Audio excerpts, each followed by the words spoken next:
Karen didn't expect Zara to find the restaurant where she and Alex were eating. She had secretly changed the location, hoping that would trick her cousin into leaving them alone.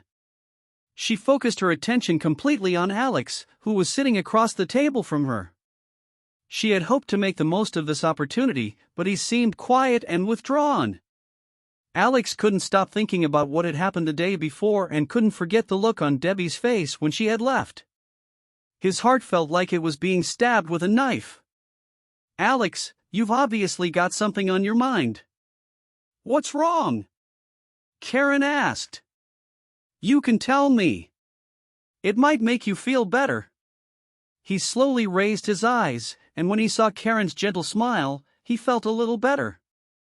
"If you had a misunderstanding with the person you love the most, and they turned against you or refused to forgive you, what would you do?" he asked.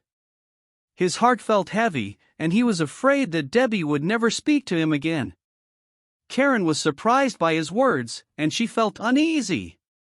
No matter who this unknown woman was, she definitely couldn't be allowed to steal Alex away. Alex has had his heart broken, she thought. The person he loves the most should trust him completely, and then there would be no misunderstanding.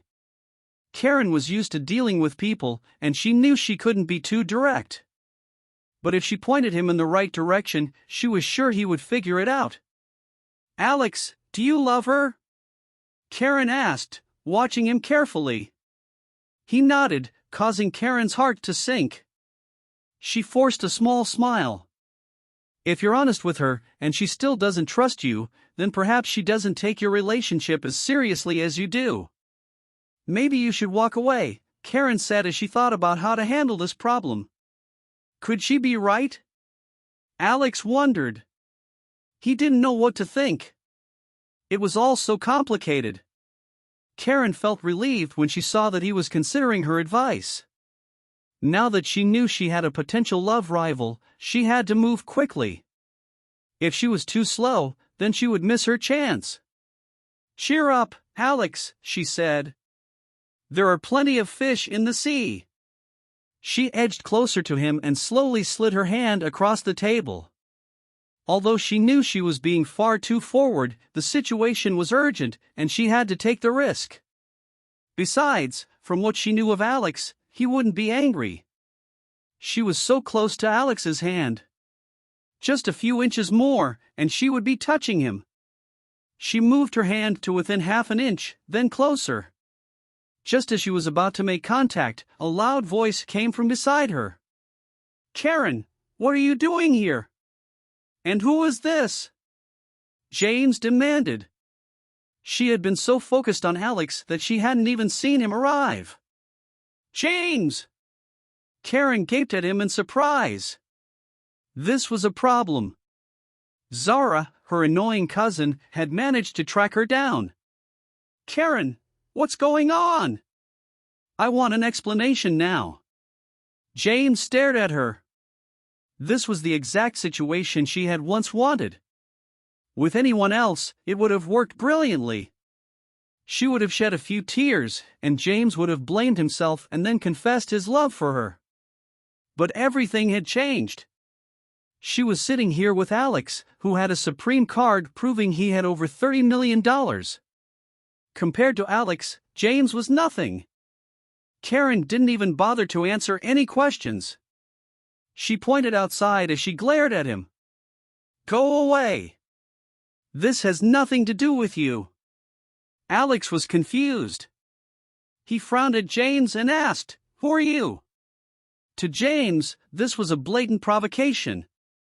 "Kid, you have some nerve asking who I am," he said angrily. "I'm Karen's boyfriend.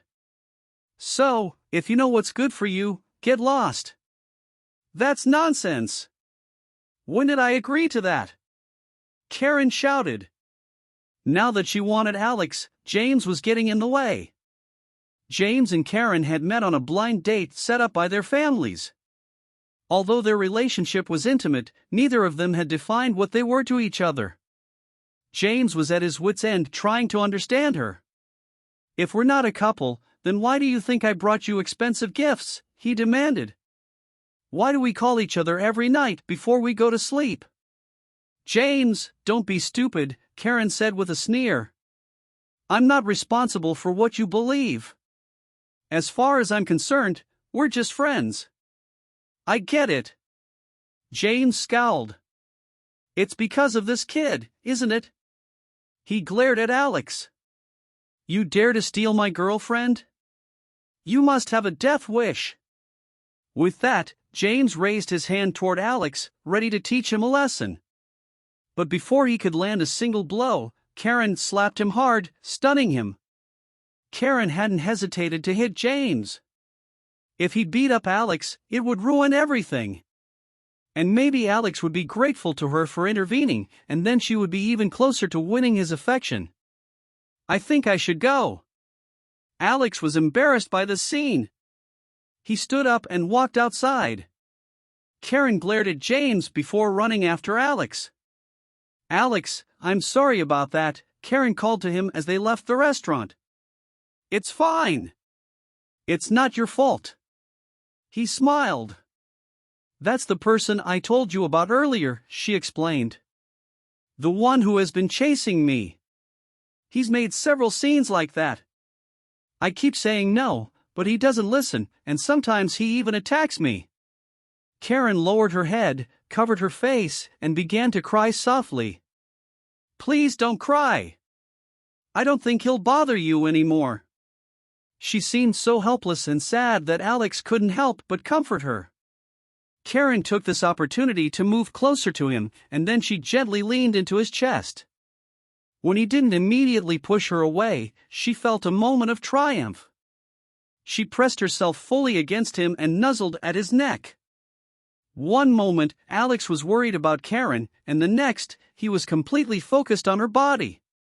She was quite alluring. Her face was pressed into his neck. Her skin was smooth, and her hair tickled him every time she moved. A faint fragrance drifted up, but it wasn't perfume, merely her natural scent. Alex's heart softened, while another part of him became hard. 3. His hands trembled with nerves as he started to hug her back. But then he pictured Debbie, and his entire body shook as if someone had poured a bucket of cold water over him. Guilt swamped him. He hadn't resolved the misunderstanding with Debbie yet, so what was he doing dreaming about another woman? I'm an idiot, he thought. I'm the one responsible for the situation with Debbie. If I lose her because of this, I'll have no one to blame but myself. He cursed himself and pushed Karen away. Karen, I'm sorry. There's something I have to do. I have to go, he said, and then he left without looking back. Alex! Alex! Karen called after him, but he didn't stop. She could only stamp her foot in frustration as he fled from her. A moment later, Zara ran over and pulled her away. Karen, you nearly lost me, Zara said, smiling. You weren't where you were supposed to be. But luckily, I was smart enough to find you, even though I had to check more than 10 different restaurants. I suppose I should thank you, Karen managed to squeeze out through gritted teeth. Looking at Zara's smiling expression, she fought the urge to hit her cousin. No need to thank me. I was happy to help.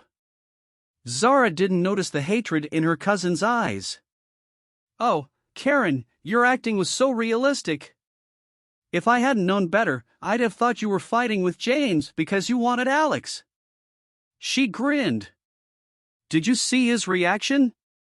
When you left, James was completely stunned. I think you've really provoked him this time. He'll definitely propose to you soon. I hit James, and he still wants to propose to me? Karen thought. It's such a joke. He's nothing compared to Alex, so how could I possibly fall for him? I've been feeling really bad about what you've had to go through, Zara said. It must have been awful having to look at Alex's face all the time. Well, the plan worked, and in a few days, you'll get what you wanted. When that happens, we'll get rid of Alex and have some fun with him. Malice shone from her eyes. Karen felt sick. If she hadn't been worried about moving too fast, she would have kissed Alex. Zara wants to humiliate Alex, she thought. But just wait until I marry him, and then she'll find out his identity. We'll see if she's still smiling then.